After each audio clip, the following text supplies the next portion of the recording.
You are listening to C-Suite Perspectives, a podcast by the Conference Board. Welcome to C-Suite Perspectives, a signature series by the Conference Board. I'm Alex Heil, Senior Economist at the Conference Board and guest host of today's episode. In today's conversation, we'll discuss the latest U.S. Consumer Confidence Index, as well as our outlook for the global economy. Joining me today is Dana Peterson, Chief Economist and leader of the Economy, Strategy, and Finance Center at the Conference Board. Welcome, Dana. Hello, Alex. So let's start with the Consumer Confidence Index. What is the biggest takeaway from the September survey release? Maybe you can tell us more about that first. Absolutely. So U.S. consumer confidence dipped in the month, and it's actually at the bottom of the range that we've seen it moving in over the last couple of years. And the key issue among consumers was the labor market. So even while most people are working, the unemployment rate is low, consumers are still hearing bad news in the news about the labor market. Certainly the fact that we're seeing smaller jobless claims, the unemployment rate did tick up from last year. And I think all those things are kind of weighing on sentiment. And so it definitely jives with the sentiment out of the Fed, where the Fed believes that the labor market is strong right now, but they are concerned about realization of downside risks to the labor market. And certainly their 50 basis point cut to interest rates in the last week underscores that concern about realization of downside risks, even though the labor market right now is fine. So it's really a consistent story if you look at the consumer confidence survey and related to the most recent labor market information that we received, right? It really seems like sentiment on the consumer side reflects some of the slowing in the labor market. Is that a true statement? Well, I would say it reflects some of the slowing in the labor market. But again, we have to remember the labor market is going from raging to more balanced. So after the pandemic, when 20 million people were let go, companies had to bring people back to the labor force. It took about 3 years to do that. And when you're trying to fill up a bathtub, if you think of the labor market as a bathtub, you need to run the faucet really hard to fill it up. But at this point, I think the bathtub is full, so you don't need to run the faucet as hard. What is that faucet? Job additions on a monthly basis. So you don't need 200, 300,000 jobs added per month when you're pretty much at full employment. And so, I mean, that's something that, I've been trying to help convey that message to help people. That's not that the labor market is weak because there's something wrong with the economy. It's because we're coming off of a period where we had to hire a lot of people to replenish the workers that were let go during the pandemic. So that's where we are right now. And indeed, the Fed has said that the labor market in the U.S. is more balanced. And indeed, when the unemployment rate was below where it is now, the Fed deemed it to be generating inflation. And the goal of interest rate hikes over the last few years has been to bring inflation back down to the 2% target. So I think, again, consumers are hearing things in the news, but only part of the information. And indeed, their own situation is that they are working. They probably will continue to work because when we ask CEOs of the largest companies, do you plan to let people go? And they continue to say no. So as long as consumers are working, then we probably shouldn't have to worry about a recession that's driven by, weak demand as opposed to some new shock. Right, that's a good point. So thanks for sort of unpacking, especially the headline numbers there. If we dive a little bit deeper into, the most recently published data, can we differentiate by age or by income what the CCI really tells us here? Sure. So when I look at age, it's the case that people who were under 35 generally are more optimistic. I guess that makes sense. You probably have fewer responsibilities. Other than student loans, you probably have fewer bills, that sort of thing. So it's still that case. And indeed, in the month, we saw a little bit of an uptick in people 35 and under in terms of their confidence, and a downtick among people who are over 35. But even still, in general, when we look at all different ages over the last year or so, confidence has been slowing. It's still positive, but it's not as ebullient as it was earlier this year or even late last year. And that's true for any group essentially. That's true across the board, right? Yes, for all age groups. And by income, it's we only had one income group that saw an uptick in the month in September, and that was persons making between 75,000 and under $100,000. But on balance, all the income groups are behaving in the same way as the age groups are, where consumer confidence is still positive, but it's less robust than it was. Right. Okay. So if we put sort of a time perspective on this, and we're now, if we can focus on the present situation which versus expectations gauge, has there been, how would you describe the sort of the movements in those two patterns, and how does that roll up to the headline number? Sure. So, as you mentioned, the headline number is a combination of two measures, and each of those two measures are a combination of several others. In total, there are five measures that we put together to create the headline. So, as I said, the headline has been moving sideways for the last 2 years. And indeed, the latest reading in September was kind of at the bottom of that range. But when you look at the details, it is the case that the current situation has been weakening in terms of consumer views. It's still very positive. The measure's at 120, and post pandemic, it peaked at like 160. And just before the pandemic, it was around, 180. But even still, like 120 is a very strong reading. But we've moved down from those very super strong readings for the present situation. And when it comes to expectations, expectations have been moving back and forth over 80. So any reading, they've been moving back and forth and oscillating around 80. So if the expectations gauge is above 80, usually consumers are not anticipating recession. If it's below 80, consumers do. And like I said, it's been oscillating around that point for literally the last 2 or 3 years. Um, but in the month, definitely we saw both the present situation and the expectations gauges move downward. Most of the decline was in the present situation. It fell by about 10 points. And it was a case that, yes, business conditions were a little bit negative, but it was more so that the labor market differential, which is the difference between jobs easy to get versus jobs hard to get, shrunk. And that's been coming off again for the last 2 years. It's still positive, but for the most part, consumers are saying right now it's not as easy to find a job. But I would again say that, if you go back to 2022, you had massive numbers of job openings. The JOLTS data showed that job openings were almost, several million above where we were in 2019. And as companies hired people, those job openings have shrunken. So certainly for the person who hasn't found a job yet, there aren't as many openings. But it also depends upon the industry you're looking at. Some industries are experiencing labor shortages, and other industries are actually doing a little bit of downsizing.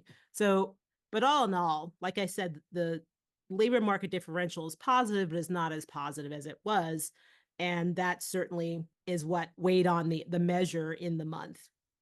Right, that is helpful, and it certainly is a nuanced story. So, what about this is a sort of a rich and deep data set. So, what about some of the write-in comments? What about the specific perspective that some consumers might have shared with us here on, let's say the future of inflation, or maybe even the most recent Fed policy change, which clearly um, is going to be affecting all sorts of different areas of the economy. Sure. So the write-in question is basically, what are you thinking about that is having a big impact on the economy? So it's not really, a concern or the opposite of that. It's not really saying things are good or bad. They're just saying, well, this right now is we think is having a big impact on the economy. It could be positive or negative. So it's still the case that consumers are highlighting prices as having a big impact on the economy. And second to that is inflation. And then things like gas prices and food prices, groceries. So the difference between prices and inflation is the price is the level, right? So bread is $10, right? Inflation is the rate of change in that price. So a few years ago, maybe bread was $5. Now it's 10. So that's inflation. So for a long time, consumers were complaining about inflation. Prices were rising too fast. Now prices are rising at a much slower pace, but the level is still high. It's expensive. Bread is expensive. So consumers are still focused on that, but less on the rate of change in prices, but more on the price level. But what also popped up that was interesting in the write-ins was comments about politics and the election, and also comments about interest rates. But again, it's not whether it's good or bad. It's just that this is just what, the chatter brought up. But certainly when we look at interest rates, we do ask consumers, what do you think about interest rates, 6 to 12 months from now? And for the most part, they anticipate that interest rates are going to fall. Now, I think this survey was closed just before the Fed meeting. So I would imagine in, future readings, October, November, going forward, that consumers are going to have more intense views that interest rates are going to fall. And when it comes to at least the election write-ins, there's still not as many write-ins as we saw, certainly for the 2020 elections or even the 2016 election. So consumers are a little bit focused, but they're not saying that it's having a mega impact on the economy just yet. That's probably going to change in October, because that's when typically consumers and households get really involved in thinking about the election, because they're just getting ready to vote. Right. So the availability of data at different points in time makes a difference in terms of how consumers form their own beliefs and expectations. That's true. So if we're looking forward, what does the survey tell us about, household spending in terms of, what are the likely plans that consumers might follow? Is there going to be an emphasis on more durable goods purchases? What about services? I mean, what can we glean from this data set that would help us understand this a little bit better? Yeah, so we have a new question where we ask consumers, do you plan to buy a big ticket item? So it's kind of like yes or no. And then if they say yes, then we give them a laundry list and they can pick, well, I'm going to choose, I might buy these things, right? Um, or nothing listed here is something I want to buy, but at least we capture, yes, I plan to buy something. So for example, we don't have like yachts or, or like jet skis, but we'll capture that in the big ticket item, even though we don't have that as a list in the list. And it is the case that consumers are still looking to buy durable goods, but it's certainly not as strong as we saw during the pandemic. The things that consumers are looking to buy in terms of those big ticket items are cars. So we've definitely seen a pickup since over the last year in desires to purchase autos. And I think a lot of that's because, certainly in the midst of the pandemic, there wasn't enough inventory and prices were too high. Now we're seeing auto prices fall in both the CPI measure and the personal consumption expenditure deflation measure. So people are jumping on that and saying, okay, well, now's my chance to buy a car because cars are cheaper. And then now I think going forward, we're going to see expectations for buying a car to rise because interest rates are going to be falling. So not only is the price of the car lower, but I can finance it for less. When it comes to homes, there's really not much appetite at all to buy a home. And that's understandable. Home prices are still elevated and mortgage rates are still higher than what people are used to. But certainly as the Fed continues to cut rates, and indeed mortgage rates have come off a little bit, even ahead of the Fed rate cut, that's anticipation, and they're going to continue falling. We think that, certainly the existing housing market will loosen up, because the reason why there's no existing housing inventory is because if you own a home and you refinance during the pandemic, you've got a 2.5% mortgage, you certainly don't want to trade that in for 7.5% mortgage if you move. So we need mortgage rates to come off. So right now, people are not really looking to buy homes. When it comes to other things like appliances, it's been pretty flat in terms of desire. So we haven't really seen a big tick up in that, but certainly consumers are still really excited about buying technology, especially smartphones and PCs and laptops. So that's exciting. When it comes to services, we usually canvass people about services twice a year, but now we're going to canvass them every month. And certainly in September, it's still the case that people are interested in travel, getting on a plane, going to a hotel, and restaurants, eating out. But once they get to their destination, they're not interested in going to the amusement park or the historic sites, right? They're just kind of sheltering in place during travel. And so that's still the case that we're seeing here. What was interesting is that in the past, we've noticed that consumers were preferring to stream over movies, right? So streaming is cheaper. You can do that from home. The whole family can enjoy movies. It's like $100 or more for a family to go. And it's still the case that they prefer to stream over movies, but movies have moved up. So I think that's great for Hollywood, certainly, that consumers are suddenly more interested in going to the movies, which is something that, we really haven't done that much of since the pandemic. So that's good news. But it's also the case that consumers are planning to continue to spend more on things that they need in terms of services like healthcare, utilities, motor vehicle services, things like insurance. So that's not different. So I think that consumers are being pretty consistent. They still want to get out there and travel, but they're not interested in spending too much money on activities once they travel, and they're also more keen to spend on non-discretionary types of services over discretionary types of services. Yeah, that's really interesting. I mean, it's fascinating to see how some markets have really been, while current decisions are largely driven by also current economic conditions and the outlook, but some are still affected by what happened during the pandemic, like movie theaters and cars certainly come to mind. We're going to take a short break and be right back with more of my conversation with Dana Peterson. What does the future of work mean for your employees? How will your company navigate ESG? Will there be a global recession? At the Conference Board, our experts translate the latest research and economic analysis into insights and real-time problem solving for your organization.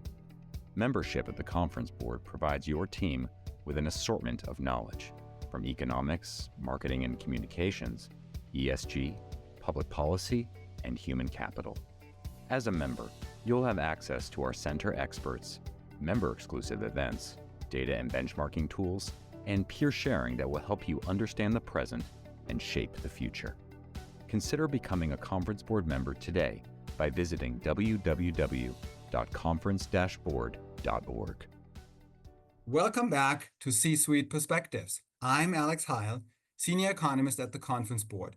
I'm joined by Dana Peterson, Chief Economist and leader of the Economy, Strategy, and Finance Center at the Conference Board. So Dana, let's continue our conversation, but let's switch gears a little bit and focus on the economic outlook, and particularly economic outlook for the global economy. So what is our outlook for the global economy? If you can flesh that out for us a little bit. Absolutely. It really hasn't changed that much relative to last month. We're still expecting the global economy to grow by around a little above 3% this year, and roughly that amount, a little above 3% next year. However, it's still the case that you're going to have a lot of diversity in terms of which economies are really driving that 3% growth rate. It's still the case that Asia, so China, India, ASEAN economies are going to be responsible for much of the growth or the contributions to growth to that 3%, both in 2024 and in 2025. And among advanced economies, it's still going to be the case that the US is going to more or less outperform most other advanced economies. But even still, within those stories, there's a lot of variation. And when you think about, I'm just kind of, go around the world. I guess you'll probably ask me this, but in terms of the biggest contribution to that 3%, it's still the case that we have China for this year and next year. And that's despite the fact that we've seen a lot of bad news come out of China. It's mainly because the government and the central bank are expected to continue to support the economy such that China achieves, the prescribed 5% growth rate that is desired. So, but that means that there's going to be very uneven growth within the economy. And we can talk a little bit more about that later. So that's certainly interesting about China. If we're focusing on Europe, what's your assessment of Europe? In particular, are there certain economies within the European, continent that fall onto different, growth trajectories or different tracks? And then, as a European myself, I'm particularly interested in, the latest proposal, Mario Draghi's proposal for greater competitiveness and greater growth potential for the European Union. What are your views on that? Absolutely. So mainly looking at Western Europe, it's been, kind of a K-shaped recovery from the pandemic where the UK had a bit of a weak spat, but they've caught up. They're doing well. And also it's the case that it's more of the southern, southwestern European economies that are doing well, like Spain and Portugal, Italy, but also France is doing very well. However, Germany has not. And Germany is usually thought of as the engine of growth for the European economy, but Germany's been very much impacted by the global manufacturing slump we've seen over the last couple of years. And it reflects a number of things. Yes, Germany was very much impacted by the fact that energy prices spiked, so they couldn't run their factories. They're also facing a lot of competition, especially for vehicles, which we're going to talk about our window on next week, Alex, where they're competing with not only U.S. brands but mainly the Chinese brands, and they just can't compete. So, given that, we're seeing Germany be very weak, and that's weighing on the overall growth for the euro area as a bloc, and also for Western Europe in general. So, meanwhile, you have a bunch of economies that are doing well, but one large economy that's not doing very well. And now it's kind of the sick man of Europe. So we think Germany is probably still going to be somewhat challenged.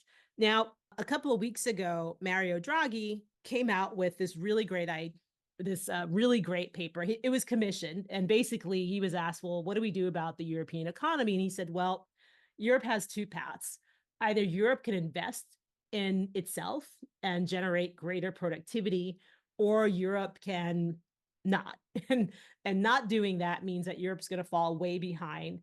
And basically, it's going to not be able to compete with the US and China, who are kind of the big economies that are driving a lot of the growth in the world, and also have the most influence in the world. So, key things would be, yes, investing in technology and R&D, also investing in, people, talent, ensuring that there's also a lot of integration fiscally, because there's no fiscal union, right? You have the monetary union in the euro area where the ECB determines policy for a bunch of economies, but you don't have any combination you don't have a single body that's directing fiscal policy because all these economies are so different. And also they don't have like one, set of treasury debt that they could potentially sell. So all those things are super important, especially for Europe to compete in this world that's much more technologically advanced, in a world that's greening. They're kind of behind in all these measures, and even against that, they're experiencing a shrinking demographic. So yes, Europe is aging, so many people are retiring, but also the young people are leaving, so they're having brain drain. So they need to reverse it. Well, they can't reverse the retirements, but you can certainly reverse the brain drain, and make sure that you're investing in your people, capital, infrastructure, et cetera, in order to accelerate growth. Yeah, I think these are all really important issues for Europe. I mean, some of them have been around for decades, right? Some of these structural problems have been around. Some of the fiscal constraints, they have been certainly around since the Maastricht Treaty. There's been all kinds of concerns, but it's good that those are now at least brought up in one proposal or one package of reform, and hopefully they get picked up and discussed, and hopefully there's some implementation of beneficial policies. Dana, let's focus briefly on China, which is one of certainly the big economic players in the global economy. China has received some bad news on the data front lately. What do we think now about the outlook? Yes, China is still being challenged by their ongoing housing crisis and the fact that consumers who've lost a lot of wealth due to the housing crisis are not interested in spending. And also, China's been challenged in terms of trade, given the weaker, generally moderate growth in the global economy among their key trading partners, especially Europe, and also due to ongoing, trade and tariff tips and tit for tat between the U.S. and also Europe, especially around things like metals and chips and cars and things like that. So the Chinese government has been supporting a lot of state-owned enterprises in their efforts to build out the green economy. So that's been a big focus in terms of investing in solar, EVs, and also batteries. But still, now you have huge chunks of the economy that are not doing well, and the government has a 5% target for growth for this year. So what's just happened is, even as of today, there's been a big drive by the government and also the central bank to shore up the economy. So, for example, the PBOC just cut interest rates and also plans to reduce the amount of money banks need to hold on reserve. So if you reduce the amount of reserves banks can hold, that means they can lend more, right? Also, there were a number of packages to help shore up the property sector. For example, providing initiatives to reduce the cost for carrying a mortgage for consumers, and even allowing banks to, loosen up some of the interest rates that they have on mortgages and housing. So with all those things, like I said, the Chinese government and the PBOC are going to be working together to try to achieve that 5% growth rate. But there's still a lot of concern underneath, and it's going to be challenging for China to transition to a more domestic demand-driven economy if consumers are not or can't participate. So let's round out our conversation here and let's talk a little bit about interest rates. Right? It's on everybody's mind. The Fed acted by changing its the short-term interest rate goal by 50 basis points. So what's our outlook now for interest rates? How is this going to reflect interest rates globally? What are other central banks likely to do? Can you give us the sort of comprehensive global picture of what the interest rate environment will likely look like over the next few months or so? Sure. Indeed, if you look at economies, both emerging markets and advanced economies, the Fed's kind of the last to the game, right? The last to the party. Many other central banks, especially emerging markets, have been cutting interest rates. And that's because they hiked interest rates sooner than advanced economies did. And they hiked interest rates to much higher levels. And so that meant that they were kind of the first to tackle inflation in their economies, and then they could reduce the amount of restrictiveness by cutting interest rates. Among advanced economies, like I said, the U.S. is also kind of last to the party because we know that the ECB, the Bank of England, a number of other, European banks have been cutting interest rates. Japan, on the other hand, is experiencing inflation, probably for the first time in almost 50 years. So they're not actually cutting interest rates, but most other economies are cutting interest rates. And the Fed cut rates last week by 50 in September by 50 basis points. And I would say that it was I would call it a hawkish 50 basis point cut. That sounds oxymoronic, but it's because the Fed did cut by 50 basis points as its first action, but not because it felt that the economy is in trouble right now. But they want to prevent the realization of downside risks to the labor market. And certainly that comes from the mixed labor market data we've been receiving. And also, the Beige Book, which showed some pockets of the US cutting hours, right? But you also have to look at where the hours are being cut. It was among kind of the usual suspects in terms of the weaker, what I call the pandemic darling industries that did extremely well during the pandemic when everyone was cooped up at home and interest rates were super low and everyone was buying homes. And when all that reversed, as we normalized back to an economy where there's a better share of spending on goods and services, they didn't do well. And also, after the Fed hiked interest rates, the banking sector and also heavily leveraged tech companies don't do well with high interest rates. But other than that, there's still a lot of hiring going on, especially in those industries that are experiencing labor shortages. And the industries that are not hiring or firing there are many of them. And they're just kind of holding on to their labor. They're not looking to let people go. And when we look at the unemployment rate, yes, it did rise over the past year from 3.4% to 4.2%. But when you look at the composition, it's mainly people who are re-entering the labor market or entering the labor market from the first time, not people who were fired, right? Job losers, which is very different from what we saw in the periods just, right around the 2000 recession and the 2008 recession. Very different dynamics in the labor market. So the Fed wanted to get ahead of that. But then they also took great pains to talk about how strong the US economy is. They repeatedly use words like solid for both GDP growth in the labor market. And they're pleased that inflation is heading back to the 2% target, but it's not there yet. So that's why I call it, I think, a bullish cut, right? Or even a hawkish cut. Will they continue to cut interest rates 50 basis points at every meeting? I don't think so.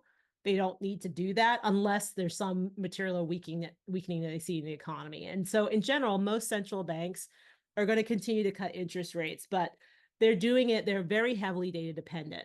So they're deciding, some central banks meet monthly, some every couple of months, but ahead of those meetings, they're looking at all the data.